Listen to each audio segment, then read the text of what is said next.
You ask Tiger to solve. This deals with linear equations with one unknown.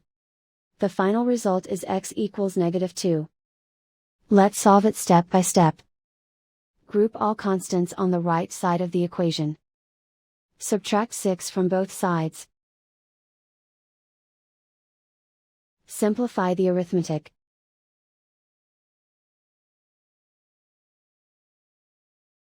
Isolate the x. Divide both sides by 2. Simplify the fraction. Find the greatest common factor of the numerator and denominator.